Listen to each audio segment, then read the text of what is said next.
Shalom saudara yang diberkati oleh Tuhan. Hari ini kita akan kembali merenungkan firman Tuhan. Mari kita membuka Alkitab kita dari kitab Kejadian 4 ayat 8 sampai ayat yang ke-16.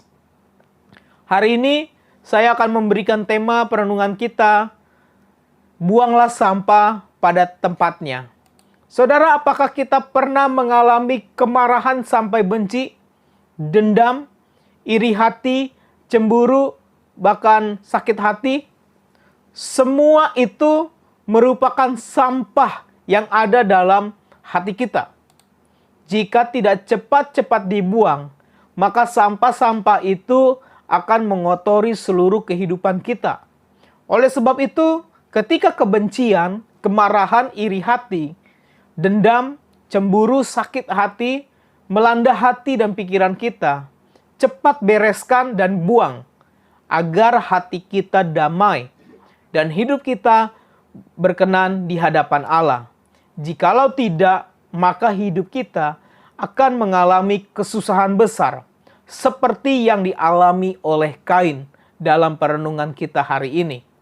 Ketika Kain melihat bahwa Allah menolak persembahannya, sedangkan persembahan Habel diindahkan atau diterima Allah, maka timbullah kemarahan dan sakit hati Kain kepada Habel. Kita bisa lihat di ayat yang ke-5. Lalu Allah tahu apa yang ada di hati Kain. Oleh sebab itu Allah telah memperingatkan Kain agar ia tidak melakukan dosa. Allah mengingatkan Kain agar ia menguasai dirinya, supaya dia tidak tergoda dalam melakukan dosa. Itu pada ayat 6 sampai ayat yang ke-7. Lalu apakah Kain mengindahkan atau menaati perintah Tuhan itu? Jawabannya tidak. Kita akan renungkan, kita akan melihat apa yang Kain alami karena dia tidak menaati peringatan atau perintah Tuhan agar dia menguasai diri supaya tidak tergoda dalam dosa. Yang pertama yang dialami oleh Kain adalah Kain jatuh dalam dosa kemunafikan dan pembunuhan pertama. Kita baca ayat yang ke-8. Kata Kain kepada Habel, adiknya, marilah kita pergi ke padang. Ketika mereka ada di padang, tiba-tiba Kain memukul Habel, adiknya itu, lalu membunuh dia. Saudara, di ayat yang ke-8, seolah-olah Kain ingin berbuat baik kepada Habel dengan dia mengajak Habel ke padang. Mungkin dipikir Habel ingin berbincang-bincang atau bermain di padang. Namun Kain malah memukul dan membunuh Habel, adik kandungnya sendiri.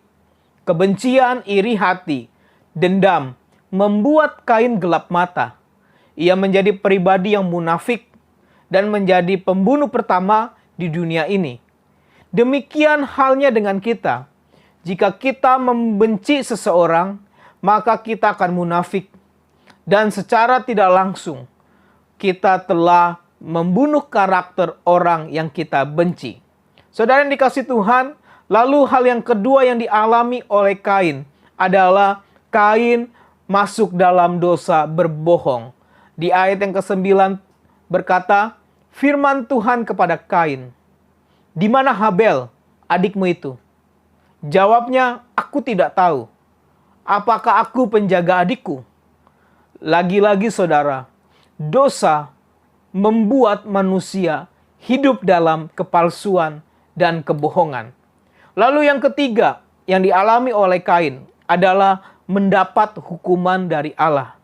Di ayat 10 sampai 12 mari kita baca bersama-sama. Firman-Nya, apakah yang telah kau perbuat ini? Darah adikmu itu berteriak kepadaku dari tanah. Maka sekarang terkutuklah engkau, terbuang jauh dari tanah yang mengangakkan mulutnya untuk menerima darah adikmu itu dari tanganmu. Ayat yang ke-12, apabila engkau mengusahakan tanah itu, maka tanah itu tidak akan memberikan hasil sepenuhnya lagi kepadamu.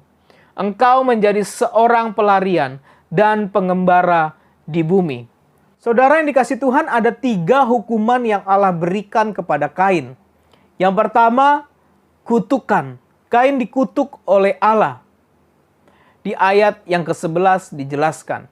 Dan yang kedua, tanah tidak memberikan hasil yang baik di ayat yang ke-12. Dalam Kejadian 3, tanah sudah dikutuk sehingga bercocok tanam menjadi sukar. Tetapi untuk Kain hal itu lalu menjadi lebih sukar lagi.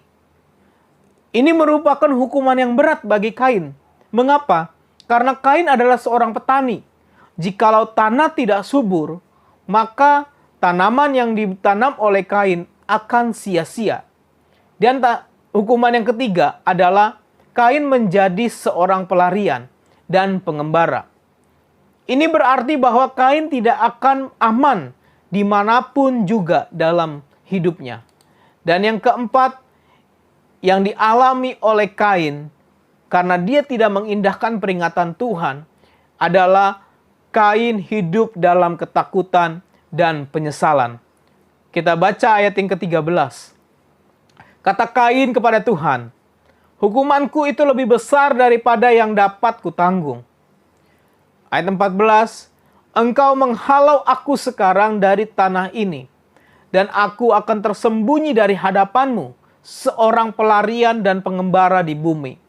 Maka barang siapa yang akan bertemu dengan aku, tentulah akan membunuh aku." Saudara yang dikasih Tuhan, dosa membuat Kain menjadi hidup dalam ketakutan dan penyesalan dalam kehidupannya. Saudara, dari 4 dampak negatif yang dialami oleh Kain karena dia tidak mengindahkan peringatan Tuhan, ada satu hal yang begitu besar Allah lakukan. Allah tetap menunjukkan kasih-Nya kepada Kain. Di ayat 14, Kain sudah hidup dalam ketakutan karena dia takut dibunuh oleh orang. Tetapi ayat 15, Tuhan berfirman kepadanya, "Sekali-kali tidak. Barang siapa yang membunuh Kain akan dibalas kepadanya 7 kali lipat." Kemudian Tuhan menaruh tanda kepada Kain, supaya ia jangan dibunuh oleh barang siapapun yang bertemu dengan dia. Lalu Kain pergi dari hadapan Tuhan, dan ia menetap di tanah Nod di sebelah timur Eden. Saudara, ini menunjukkan bahwa Allah begitu memperhatikan kehidupan manusia. Dan Allah tetap mengasihi. Allah memberikan kesempatan kepada Kain untuk berubah. Allah akan selalu menunggu agar manusia yang sudah berdosa untuk berbalik kepada Tuhan. Tuhan tetap mengasihi. Saudara, orang yang tidak mau mengampuni adalah seperti halnya seorang yang minum racun, tetapi berharap orang lain yang mati. Oleh sebab itu, kita harus memberikan atau melepaskan pengampunan dari kebencian, amarah, dengki, atau juga kita harus membuang rasa iri hati dari hati kita, supaya sampah-sampah itu tidak mengotori kehidupan kita. Berkat rohani yang ada dalam perenungan kita, yang pertama, selalu mendengar teguran dan peringatan dari Allah melalui firman-Nya yang kita baca tiap-tiap hari. Yang kedua, buang kepahitan dalam diri kita. Akui di hadapan Allah dan mengampuni. Dan yang ketiga, jangan pernah bermain dengan dosa, sebab dosa hanya mendatangkan penderitaan. Saudara yang dikasih Tuhan, kiranya renungan kita hari ini memberkati kita semua, dan kita akan bertemu dalam perenungan kita selanjutnya. Tuhan Yesus memberkati. Firman-Mu